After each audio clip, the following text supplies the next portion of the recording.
Salut à tous et bienvenue sur ma chaîne. Aujourd'hui, je vais vous partager une histoire qui a profondément marqué ma vie. Une histoire de confiance, de maladie et d'une trahison que je n'ai découverte que bien plus tard. J'espère que mon expérience pourra, d'une manière ou d'une autre, vous éclairer ou vous aider. Tout a commencé il y a environ 5 ans. J'avais une vie que beaucoup qualifieraient de parfaite. Un travail que j'adorais, une santé de fer. Et surtout, j'étais dans une relation avec Hélène. Pour moi, Hélène n'était pas juste ma compagne. C'était mon pilier, mon âme sœur. Nous partagions tout, nos rêves, nos peurs, nos projets d'avenir. On parlait de mariage, d'enfants. J'étais convaincu d'avoir trouvé la personne avec qui je vieillirais.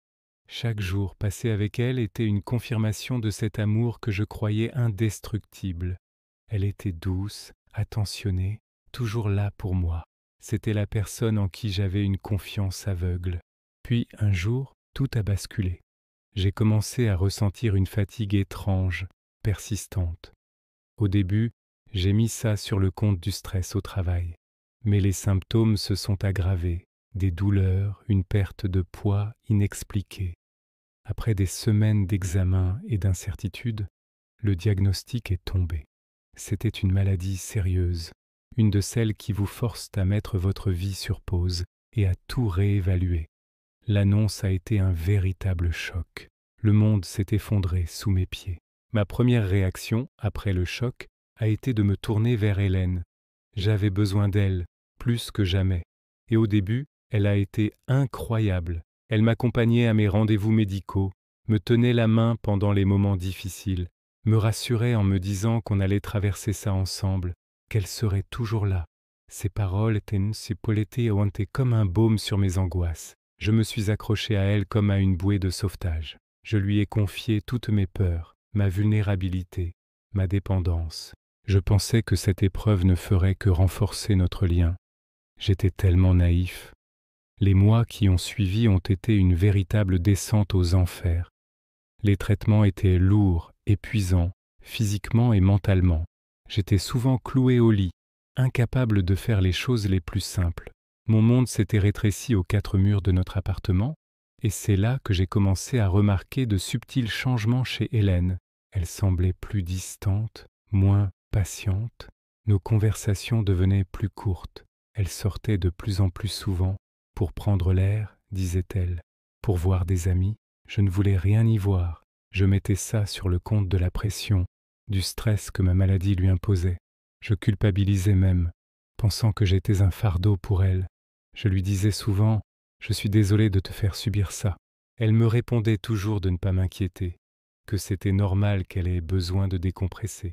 Elle avait besoin de sa vie sociale pour tenir le coup. Sur le moment, ça me semblait logique. Je ne voulais pas être égoïste. Alors, je la laissais sortir, je l'encourageais même. Quand elle rentrait tard avec un grand sourire, en me racontant sa super soirée avec ses amis, une petite partie de moi était contente pour elle, mais une autre ressentait un vide étrange, un sentiment d'isolement grandissant.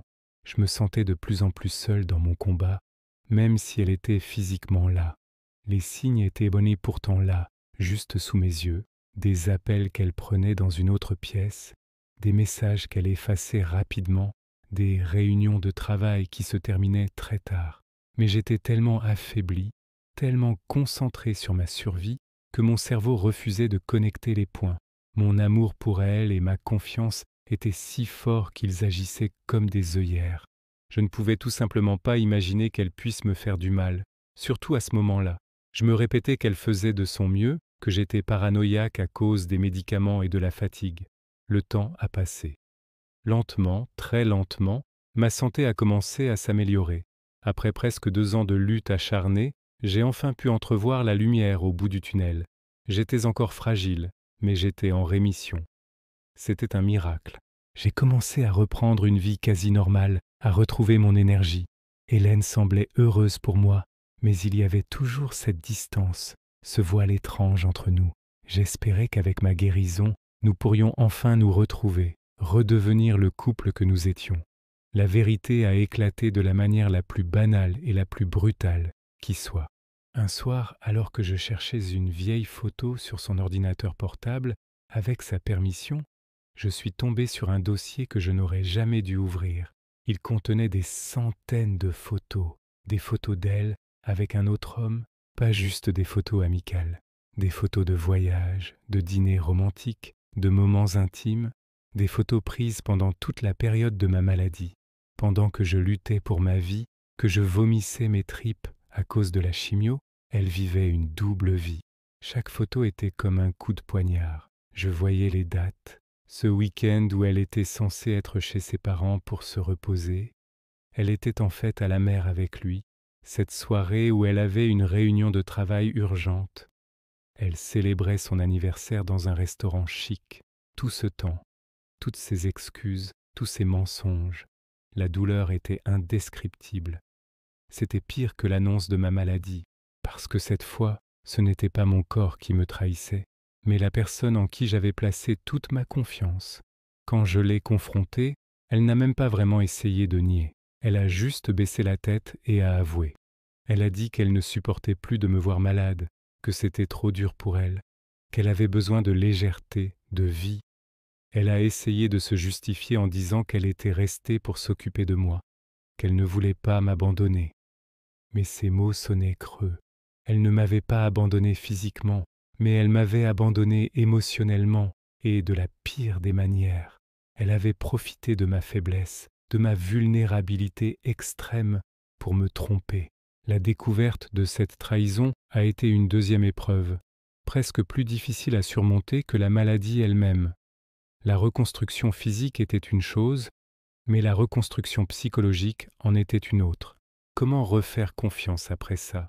Comment croire à nouveau en l'amour, en la sincérité des gens? J'ai dû tout recommencer à zéro. J'ai suivi une thérapie, ce qui m'a énormément aidé à verbaliser ma douleur et ma colère. J'ai réappris à vivre seul, à m'aimer moi-même, avant de pouvoir envisager d'aimer quelqu'un d'autre.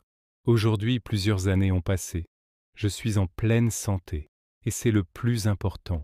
J'ai tiré des leçons de cette expérience terrible. J'ai appris que la plus grande force réside en nous-mêmes, et que même dans les moments les plus sombres, on peut trouver les ressources pour se relever.